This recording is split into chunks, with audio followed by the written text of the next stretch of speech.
Okay, looks like it is 6 o'clock tonight. I just want to reiterate, my name is Grace Kim. I am the Equine Extension Assistant for the State 4-H office. Tonight's topic will be over helmet safety, helmet fitting, and why we really encourage the use of certified ESTM/SEI helmets. So what I will start out with is a PowerPoint to lead us into my little video on helmet fitting. And let me just share my screen with you. Okay. This will be recorded and we will put this on our YouTube equine webinar page. So if those of you that weren't able to get on tonight on the live webinar, we will have it recorded on the YouTube page for reference and or to watch it if you were not able to get on tonight. I just wanted to start out why we wear helmets. Obviously, the big things would be to decrease the severity of an injury, especially in horse riding. The impact from falling off a horse at various speeds, jumping, even just from the height of falling off a horse. Anything to protect your head is definitely a benefactor. I don't know why you wouldn't. Head injuries are very expensive. Any hospitalization, especially head injuries, are pretty expensive, and if you can do something to decrease that probability, might as well. Another bullet would be for your safety, especially for our 4-H youth these days. They are more they're more wanting to do more activities, and a lot of them are at faster speeds, especially with speed and roping. And then lastly would also be, especially now, a lot of the major horse associations require certified ASTM and SEI helmets. So might as well, if you're going to show at a 4-H level and on an open, large breed level, invest in that helmet and make sure you can use it for all the different shows that you go to. So what are certified helmets? Certified helmets, ASTM/SEI helmets, stand for the American Society for Testing and Materials. They set the standards for the different types of safety equipment. And then SEI stands for the Safety Equipment Institute. They are a laboratory that tests the helmets to make sure that they meet the ASTM Society for standards. So there's a reason why you need to have an ASTM SEI helmet versus, kids, their heads grow, so you don't want to spend too much on a helmet, but you want to make sure they have safety. Bike helmets they're cheaper, but they are not the same. They are not tested the same as ASTM SEI helmets. They are not the same kind of quality as riding helmets. The reason is that they are not designed to sustain the impact from the height of a fall of a horse, but they are designed for impact of a bike. Other things that bike helmets are not okay for riding is because when they are tested, they are more tested from front to back because those are the most amount of falls that people have on bikes, rather than the problems that people have when they ride helmets or ride horses. Those falls are more likely to happen in any direction: forward, backwards, sideways, on top of their heads. So that's why testing is very important. So, and I listed a picture here. This is an example of what an ASTM SEI tag looks like in the inside of a helmet. If you see this tag with that logo right there, that does approve that helmet to be certified. It also depends on some brands. I know Troxel they make all their helmets certified ASTM and SEI. So sometimes you don't have to worry about it if you do a number of brands. Specifically for 4-H, right now, helmets are optional in all classes, Western, English, or both. But that was a rule. And then the helmets are highly encouraged in speed events. But from our most recent rule change, safety helmets of any color or black, navy, brown that are ASTM SEI approved are with a harness are required for all hunt seat classes. So a hunt cap or derby is not acceptable. Hunt caps they look like helmets, but they don't have any sort of strapping. So they don't really provide any protection for the head. So when that rule means for all hunt seat classes, that's anything hunt seat. Hunter under saddle, hunt seat eck, jumping, hunter hack, showmanship is what for the Nebraska state rules are currently. I just want to reiterate, especially for speed events, we highly encourage the use of helmets. Those are at faster speeds. Those kids are on a little bit faster horses.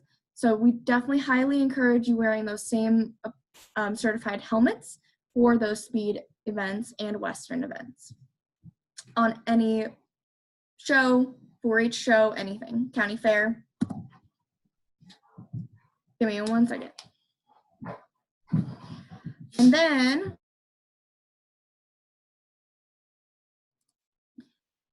next we are going to do breed associations, and on helmet regulations. Currently, AQHA, the American Quarter Horse Association, requires all riders and hunter, jumper, and equitation over fences must also wear ASTM SEI helmets. And then all youth must wear the same approved helmets in all classes. So if the big breed associations are doing it and the 4-H side is doing it, might as well invest in those helmets. The Jockey Club also requires ASTM approved helmets at all times, no matter what, which makes sense for the thoroughbred racing or even horse racing. And then the American Morgan Horse Association is pretty similar to the quarter horse rule. All juniors riding a hunter, jumper, or hunter seat equitation cannot ride anywhere on the showgrounds without wearing an approved helmet. So in the show, on the showgrounds, during that day, anywhere. United States Pony Club also requires helmets at all times. There's no specific classes. They require everyone to wear those certified helmets. Lastly is our Paint Horse Association. Very similar. They make all exhibitors wear certified helmets when jumping fences. So especially those higher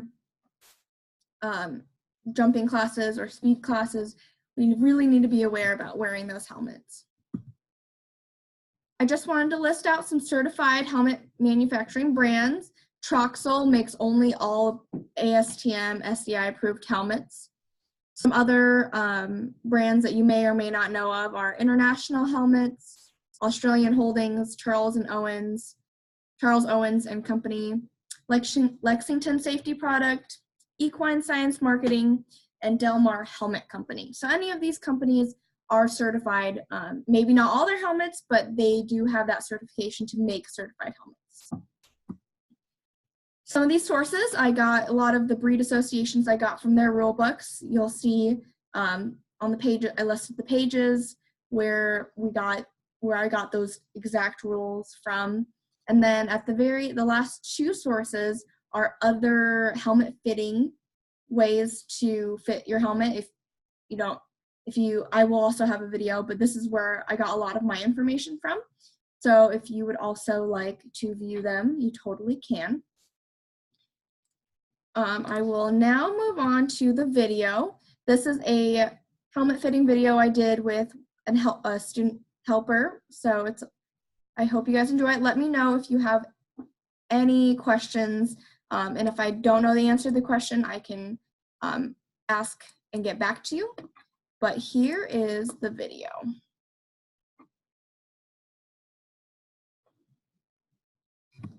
If I can.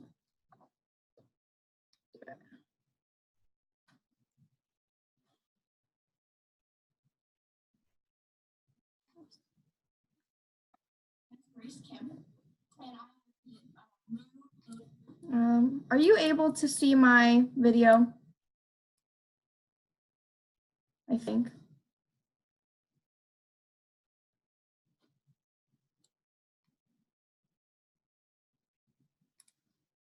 Oh, here we go. There we go. Now I got it.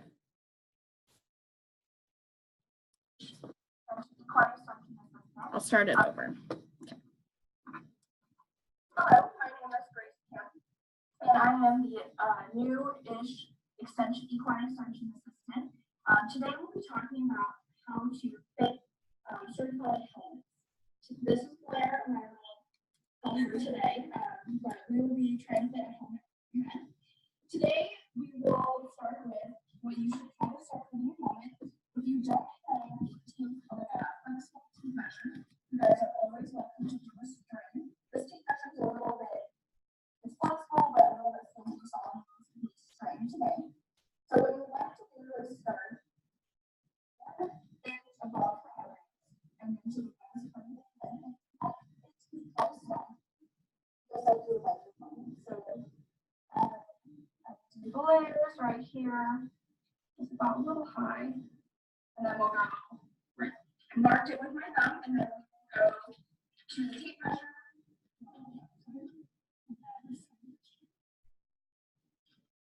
Measure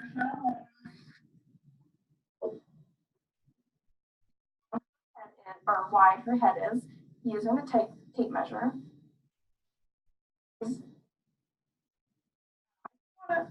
11 inches. Okay, so then what you would after you would do that, taking the measurement, you would compare the measurement to the sizing chart of the helmet that you were looking at, the brand or whatever, because they have them in inches or centimeters. Be aware when you are also in the process of looking for a helmet, you want your hair to be what you would do it in a show. As you can see, I'll have Blair turn sideways. Blair has a lot of hair and long hair. So if you're going to go shopping for a helmet, some people do half the hair up on top of the head and then do the rest in a bun. Some people shove all their hair underneath the helmet. So that'll definitely change the size of your helmet because of how much hair you have and stuff like that. Today we have one of our nicer helmets. I don't know if you can see by the lighting, but this is also a ASTM SEI certified helmet. So later in my PowerPoint, we'll talk about what ASTM and SEI type of certified helmets are and what they stand for. But this is one of the nicer helmets. We fitted the size, so some helmets, your heads are like 7 3/4, 7 1/2. Blair's will be about 7 for the sizing chart, which these I definitely will encourage specific sizing helmets compared to the Troxel size helmets that you can get in small, medium, or large. They are very easy to get and a little bit cheaper, but and I know that you can change the head size with the different padding and back size attachments, but I would definitely recommend using a helmet that is straight fitted for your head and you don't have to change any of that because it is your safety, even though they are a little bit more pricey. What we will first do is I will have Blair put the helmet on. She's gonna put her hair in up on top because that's how she would show it in when she was showing. And we purposely made the helmet just a little big. So how you would know if the helmet fits or not is the helmet should be sitting 1 inch above her eyebrow line. And then if you move the helmet, if it was looser, we try to make it pretty loose, but if you move it up and down, the skin on her forehead and then her eyebrows are not moving. So that shows us that the helmet is just a little bit too big for her. Same from side to side. If it wiggles a lot on her head, it also means that it's not snug. So what we'll do is you want nice even pressure around the head. So let's say that the helmet itself, I'm going to take this off, is too loose side to side. Some helmets, unlike these, because these are supposed to be fitted for your head, so there's no changing of size or attachments. Compared to this Troxel helmet, some of them have extra padding. I don't know if you can see it. Extra padding on the sides. Some already have them built in, and they are easy, and you can use their flip fold pads to actually make them thicker, and they're designed in the helmet. We highly do not recommend adding any extra thickness to the helmet if it was not already part of it. That actually hinders the safety of the helmet. But that's definitely a thing to think about when you put your helmet on your head and you're trying to buy one. The other thing is, I'll put this one on. Okay, I'm gonna keep your head down, that's fine. Is if this helmet's gonna be really big, so it's very loose, it's gonna fall off if she has it on, is to make sure front to back, if it's loose, what we'll do is with this one, you can always tighten the cinch strap or the dial system. This one's a dial system to make sure it is snug around your head all the way around. The last thing is we'll get it nice and snug on Claire's head. So it's nice and snug. Her eyebrows are moving with the helmet as we move it. Are the retention straps. These retention straps, we'll turn you sideways, are a V shape. Her ears right here. What you would like to have is the end of the V of the retention straps should be right underneath the ear. So this one's a little long. So how you would change the sizing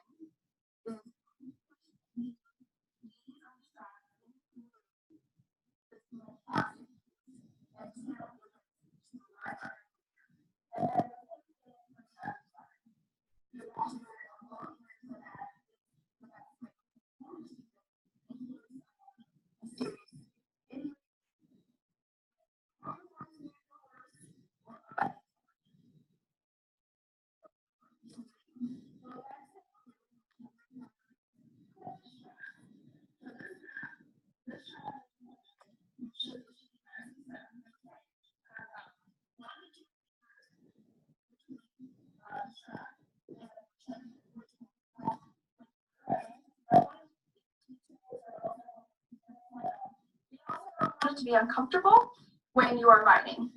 If it's pinching or pulling, it's definitely too tight. But just like the retention straps, you can also make that one looser or tighter. Like I said earlier, what you would want is one of these more fitted helmets, and we'll have Blair put this one on. These fitted helmets are designed to not move like the dial system or the padding on the head. So we can't do anything here because it's already stuck side to side. But in the back, they have a tie system, which will just keep your head nice and snug in there and will have the maximum amount of safety for the helmet and your bike riding. Lastly, the other thing to check is the retention straps. These retention straps, if you turn sideways, are right under here. So they fit her way better than the normal chalk sole that has different sizing, small, medium, or large. These are by size of her head. Definitely do not stuff any helmets. I know as kids, they grow and they grow quickly, but it is the safety of yourself and the youth that is riding the horse or hanging around any horses, and it's not good for the overall use of your helmet. If you're going to spend money on it, you want it to be fitting correctly, and you don't need to make any changes or adjustments to it. Thank you.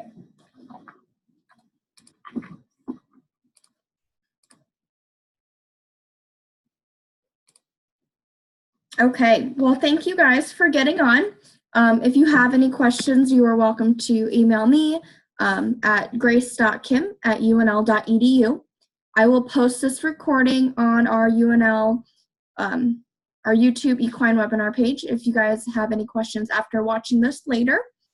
Otherwise, we will see you next month for our next theme. Thank you. Bye.